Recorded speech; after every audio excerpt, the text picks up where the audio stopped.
So, what is good, y'all? It is Anime K and we are back with another video. Now, first, tell me how the camera's looking now. Tell me how it's looking. Tell me if you guys can see me better. But without further ado, we're going to get straight into the video. Now, you're wondering, how will Sakura save Sasuke? Now, it's not essentially a video about me talking about how Sakura will save Sasuke, but it's more a video to explore how Sakura will play a big part in the series and could potentially save Sasuke.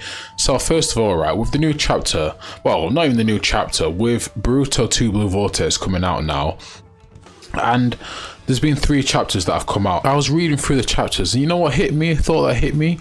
Where's Sakura? Now, I know this isn't the average thought of most Boruto fans is where's Sakura, right? But I think finally it is time for Sakura to really have a big role in the series, with both Naruto and Sasuke gone, with Naruto serving as Kawaki's motivations to basically kill his brother and kill the rest of the Otsutsukis, and Sasuke being Boruto's teacher. And I think Sakura, one thing that's overlooked with Sakura is her abilities and her combat style and just the way she fights could be considered the perfect counter for Otsutsukis. I'm going to get into why and more today. Now, before we talk about Sakura's powers, let's talk about just Sakura in general and how as a character she was poorly developed. Now, I'm not going to get too much into this because you probably heard this all before, right? But Sakura as a character, like most girls in shonen anime, was just developed poorly. Now, she had some great moments throughout the series. You know, she cut off her hair in the Forest of Death and protected Sasuke and Naruto for about a couple minutes before Rock Lee showed up.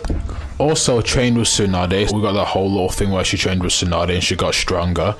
Also, we have a fight with Sasuke where at times I did kind of put this fight down to more Granny Chio, but you have to give Sakura credit for this fight. She did a lot in this fight and I'll give her credit for that. And also in the 4th Great Snowboard War, she was essentially the reason why more people didn't die, because she was there healing people, and even she saved Naruto's life from dying as well. So you have to give her credit for that, because she literally saved the main protagonist's life, and if she didn't do that, Naruto would have died and the war would have been over right from there. So we have to give Sakura her credit because she basically filled in for Tsunade while Tsunade was off fighting against Madara. Now, do I think she'll get a bigger part in the story? Well, with characters like Sarada gives me hope for female characters in Boruto and in the Naruto franchise. She gives me hope because it looks like Hishimoto is willing to give her a bigger role in the series now. I feel like he's going to give Sarada a bigger role because, one, Sarada is one of the first people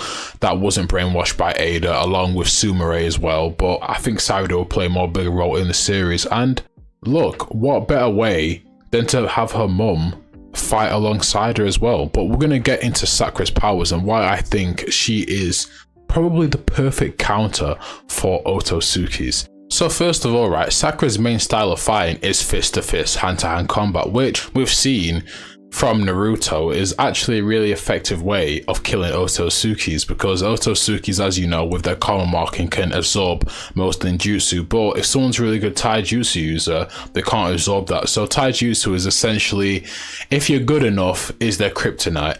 Now Sakura, she is the perfect person for this, because as we know, Sakura uses an ability called chakra enhancement, which every ninja can do, but not every ninja can do to the extent of someone like a Sakura or Tsunade. Now, how is Sakura so good at this? Well, as you guys know, she has the 100 heal seal on her forehead, and this allows her to gather chakra over time, and with this chakra she can basically store it and use it anytime she wants. And with all this chakra, she's able to enhance her strength and pull off massive feats, which you see in the war, you know, punch the ground and shaking up all the little 10 tails people, you know, and she's had a lot of other feats with her fists as well. You know, she's really strong. Also, this is why I think Sakura's light novel should be animated like a lot of other fans, because a lot of the big feats that people talk about with Sakura comes from her light novel, and I really think, if not at least animated, should be made into a manga so more people could read it. Now, I've not read it, I actually had the book and read it, but I've gathered information from it. I wish I did have the book, because then I could probably go into more detail about her fights. But she goes up against this guy called Kiddo, and Kiddo, he basically gets injected with some Nine Tails, some Naruto's DNA. Basically, they got it from Naruto and Sasuke's last fight.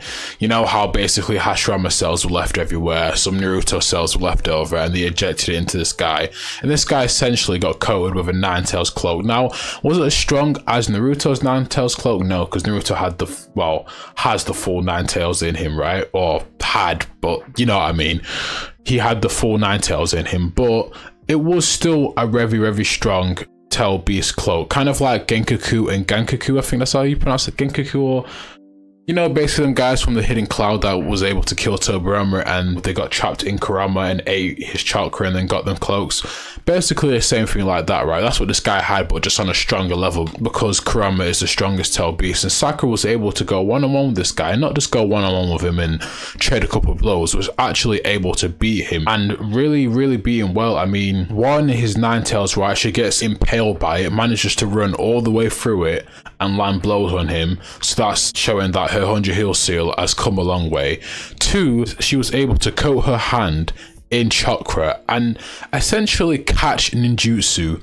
1, dispelling it, or 2, she could even throw ninjutsu back. So essentially making her the strongest person with chakra control we have ever seen. And I wish I could go into more detail about this light novel, because her feats in this light novel are really, really impressive, and we have to give her credit. It's just a shame more fans don't know about this, but I'm gonna move on to what else she does. Also, another feat she has is her speed is said to be up to 8 Gates Guy level speed. The same 8 Gates Guy who went up against Madara in the 4th Great Shinto World War and really almost killed him. Now, you can say that Madara wanted to fight Might Guy and let him hit him, but I don't know about that. I, Madara, declare that you are the strongest of them all! I think there was a bit of maybe Madara not dropping his guard, but probably didn't really try to dodge it or defend against it. I think obviously Madara, you know, he was a guy he loved to fight and he loved war. So you could say that he let Might Guy kick him, but I don't want to take away from Might Guy's feat, because that was a massive feat. It was a massive moment in the war, and you could say if Might Guy didn't have, I guess, not like he had a timer on his thing, but say if it didn't really injure his body as much, right, he could have done more damage. Now imagine someone like Sakura having the same amount of speed, maybe even more power than the 8 Gates, right? And say if by her using this amount of speed it hurts her body, she can regenerate her body like that, because she's basically the best healer in the ninja world right now. So she can go up to 8 Gates level Might Guy speed. Now, if you take everything I've said here, the speed, the strength, you know, she's very intelligent as well. You gotta give her that. She's very intelligent. You know, she can heal herself and other people around her, right? It basically makes her a perfect counter for the Otsutsukis. And I don't know why. It's kind of weird, because as a guy who was essentially a Sakura hater, I'm kind of now on Sakura's side, and I'm kind of annoyed that she's not been introduced into the story or wasn't used against the Otsutsukis even sooner. Now, you could say, nah, she's a miracle ninja, she has to stay in the hospital and heal people. No, she doesn't, right? Tsunade was out here fighting people, even though she had to heal people at the same time. Sakura can do both, or at least she probably will have to step up and do both. This may or may not happen, because obviously Boruto and Kawaki and I guess Code right now are the main protagonists right now, but I think adding Sakura to this fight is just something, one, I really would love to see, because I think Sakura's strength should be explored more in the series to stop kind of fans online and people that watch the show still kind of disrespecting her, even in Boruto, when, you know, they compare it to people like Hinata, where I'm sorry, even Hinata in a prime, even if Hinata was still fighting, does not stand a chance against this Sakura, right?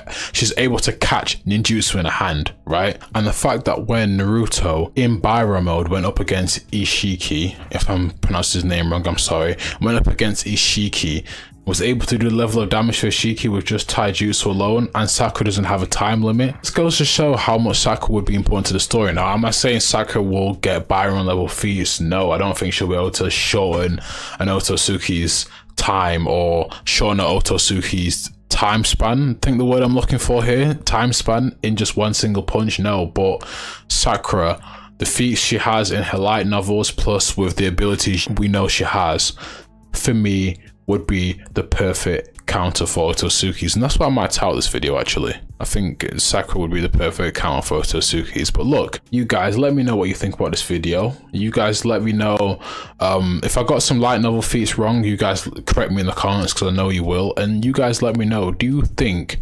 Sakura would be the perfect counter for the Otsutsukis? And do you think she should be introduced into the story, or do you think it's just too late now and we should just leave it to the new generation? You guys let me know. But maybe Kishimoto, maybe he purposely wasn't adding Sakura or having Sakura in the story too much to really give her time to shine. And now that Naruto and Sasuke is gone, what a better time is it? Because Kakashi isn't doing nothing. Unless DMS Kakashi comes back, then I don't know, but Kakashi's not doing anything. You know, the rest of Team 7 have had their moments, have had their spotlight. I think, you know, I think it's time for Sakura. So Sakura fans, if you enjoy this video, stand up with me and let's hope that she gets a bigger role. But look, this has been Anime K. Like, comment, subscribe, and thank you for watching, listening, or however you choose to indulge in my content. And yeah, and peace. I'm out. How? Why am I struggling to say how? He said, I'm gone. I'm out. Peace.